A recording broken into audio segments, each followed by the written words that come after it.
우리나라 고등학생들의 평균 키를 조사한 결과 성장은 정체되고 반대로 비만율은 더 높아진 것으로 나타났습니다. 네, 아침 식사는 거르고 운동량은 줄어든 생활 습관이 가장 큰 영향을 주는 것으로 분석되고 있는데요. 보다 자세한 내용 고려대 안암병원 가정의학과 김영현 교수 전화 연결해서 알아보도록 하겠습니다. 교수님 안녕하십니까? 네, 안녕하십니까? 네, 지난해에도 우리나라의 청소년 가운데 10명 중 4명은 아침 식사를 거른다 이런 조사 내용이 발표됐는데요. 점점 아침을 먹지 않는 학생들이 늘어나는 것 같다는 생각이 듭니다. 먼저 아침 식사를 거르게 되면 우리 몸에서는 어떤 변화가 나타나게 됩니까? 아무래도 아침을 거르게 되면은 하루에 필요한 에너지원이 부족하기 때문에 이 에너지원을 보충하기 위해서 다른 간식들을 많이 먹게 됩니다. 그러다 보면은 그 칼로리 과다로 이어질 수가 있고요. 또 한 가지 측면은 아침 안 먹기 때문에 저녁이나 야식이 늘어날 수 있습니다. 이렇게 되면은 그 먹은 음식을 소화하기 위해서 여러 가지 수면에 방해가 될 수도 있고 또 이제 에너지가 쌓이기 때문에 이로 인해서 비만의 발생이 높아질 수도 있습니다. 특히나 한창 성장기에 있는 학생들이 아침을 거르게 되면 키든 발육 상태에 좋지 않은 영향을 줄 것 같은데요. 구체적으로 아침 식사와 또 키가 어떤 연관성이 있다고 볼 수 있을까요? 보통 이제 아침 식사와 같은 경우는 우리 몸의 어떤 학생들 같은 경우는 아침에 수업이 많고 또 일과를 해야 되기 때문에 여기에 필요한 에너지원을 공급한다는 측면이 좀 강합니다. 그리고 아침을 먹지 않는 군에서 오히려 이제 이런 칼로리 섭취가 과다하다는 연구들이 있기 때문에 비만을 이어질 수도 있고요. 근데 키에 관해서도 마찬가지로 우리 몸의 어떤 그 전체적인 어떤 리듬이 있는데요. 호르몬이 분비된다든지 이런 것들에 방해를 줄 수 있는 게 아침을 걸렸을 때 이루어질 수 있고 이것 때문에 나중에 어떤 성장 호르몬의 분비라든지 또 숙면이 방해가 되면서 여러 가지 키 성장에 좋지 않은 영향을 줄 수 있습니다. 네. 흔히 이제 부모님들께서 하시는 말씀 중에 어렸을 때 우유라든가 멸치 많이 먹어라 이런 얘기를 많이 하셨거든요. 이렇게 키가 자라는 데 영향을 주는 음식이라든가 운동이 따로 있을까요? 가장 중요한 거는 음식 영양분 섭취하고 운동 이 두 가지라고 볼 수가 있는데요. 첫 번째로는 이제 운동을 하게 되면은 이게 어떤 근육이라든지 또 관절 또는 뼈 이쪽에 영향을 줘서 성장에 도움이 되는 여러 가지 호르몬 분비라든지 그리고 근육의 발달, 뼈의 발달을 같이 초래하게 됩니다. 또한 이제 먹는 것 중에서 단백질과 칼슘 섭취가 가장 중요할 수 있는데요. 특히 우유에 들어있는 단백질, 칼슘과 같은 경우는 뼈의 성장에도 물론 도움이 될 뿐만 아니라 또 단백질 공급 측면에서도 중요하기 때문에 특히 우유라든지 치즈와 같은 유제품 그리고 칼슘, 멸치라든지 이런 것들을 잘 먹는 게 중요할 것 같습니다. 네, 유제품이나 칼슘 많이 섭취하시는 거, 우유돈 이런 거 섭취하시는 게 좋을 것 같은데 운동은 구체적으로 어떤 운동이 좋을까요? 키가 크는데. 보통은 저희가 이제 근력 운동 같은 경우는 지금 청소년에서는 좀 도움이 되지는 않고요. 유산소 운동과 특히 조깅이라든지 걷기와 같은 운동이 다리나 이런 무릎 이런 쪽에 약하지만 지속적인 자극을 주면서 성장을 촉진할 수 있고요. 또 흔히 하는 농구 이런 것도 도움이 될 것 같습니다. 예. 그리고 또 최근 교육부가 전국 700여 개 학교 초중 고등학교 학생들의 키와 또 몸무게를 조사한 결과가 나왔는데요. 우리나라 학생들의 평균 키 어느 정도로 나왔습니까? 지금 초등학교 6학년 경우는 남학생 평균 키가 151.4 정도여서 과거 한 10년 전 2005년도에 비해서는 약 한 2cm 정도가 좀 많이 늘어났고요. 중학교 3학년 경우 남학생은 169.7여서 과거 2005년에 비해서는 약 1.2cm 정도 증가했고 중학교 3학년 여학생 같은 경우는 159.8 정도였는데 남학생에 비해서는 거의 한 0.5cm 정도만 증가한 것으로 되어 있습니다. 네, 고등학교 3학년 같은 경우는 이런 초등학교와 중학생하고 좀 다르게 성장률이 좀 약간 적은데요.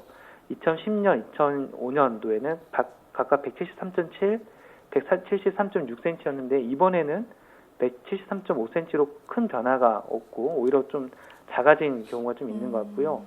여학생 같은 경우도 과거에 비해서는 크게 변화가 없는 것 같습니다.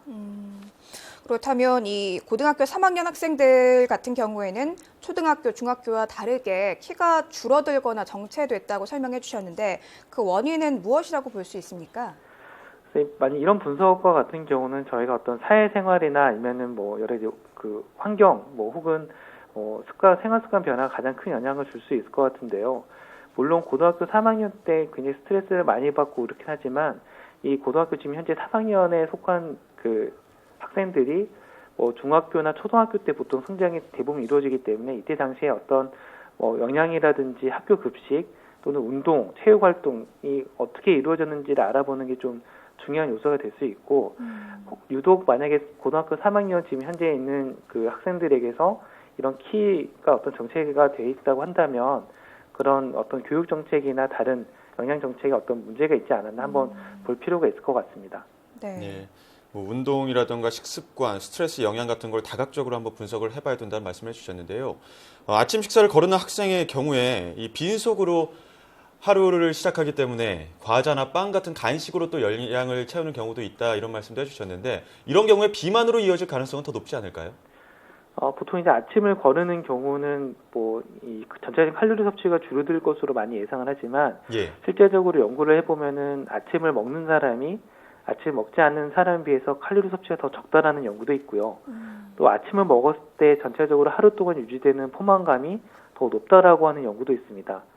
결과적으로 아침을 거른다고 해서 뭐 한 끼를 안 먹는다고 해서 오히려 이 음식 섭취가 줄어들지는 않는다는 뜻이죠. 결국 아침을 먹지 않으면은 이 부족한 열량을 보충하기 위해서 밤이나 저녁에 더 훨씬 많은 양을 먹기 때문에 이게 바로 문제가 될 수 있고 또 이런 밤에 먹는 습관이 역류성 식도염이라든지 또는 칼로리 어떤 그 과잉으로 이어질 수 있기 때문에 오히려 더 문제가 될 수 있을 것 같습니다. 네. 어찌됐든 아침을 먹었을 때 어떤 다이어트 효과보다는 오히려 더 좋은 효과들, 다이어트에 더 좋은 효과들이 더 많을 것 같은데요. 아침을 제때 챙겨 먹기 어려운 경우에는 어떻게 열량을 보충하는 것이 좋을까요?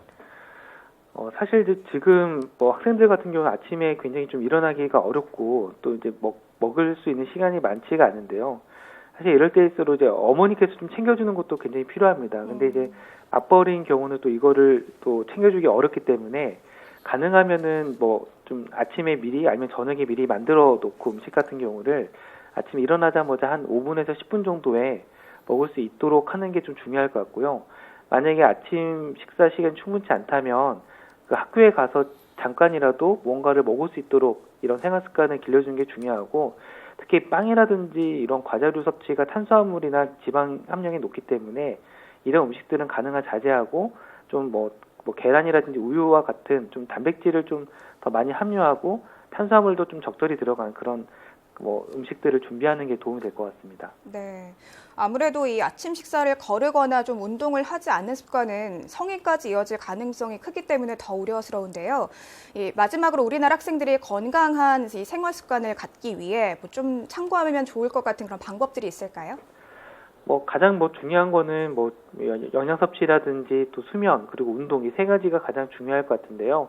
특히 이제 영양 섭취 같은 경우는 요즘에는 너무 먹을 게 많기 때문에 가능하면은 과일과 야채를 좀 섞어주는 게 좀 필요할 것 같고요. 네. 이러면서 그 질이 좋은 탄수화물을 먹도록 하는 게 중요하고 수면 같은 경우는 요즘에는 인터넷이나 아니면 휴대폰 또는 이런 게임 같은 걸 하다 보면 늦게 자는 경우가 많아서 특히 방학 때 이런 습관이 깨는 경우가 많습니다. 그래서 수면 습관도 가능한 12시 이전, 그러니까 성장 호르몬이 좀 분비가 될 수 있는 이 시간대에서 수면을 취할 수 있도록 해주는 게 중요하고요. 운동 같은 경우도 공부만 하거나 이런 학원에 가다 보면은 운동할 수 있는 시간이 줄어들 수 있는데 가능하면 일정 시간을 하루에 30분이라도 운동할 수 있는 시간을 주는 게 키의 성장이나 건강에 도움이 될 것 같습니다. 네, 아무래도 학생들이 공부에 굉장히 좀 치중이 돼 있다 보니까 건강에는 소홀해지기가 쉬운데요. 지적해 주신 것처럼 영양 섭취, 운동, 그리고 수면 이렇게 세 가지 요소를 좀 중점적으로 신경 쓰는 게 중요할 것 같다는 생각이 다시 한번 들었습니다.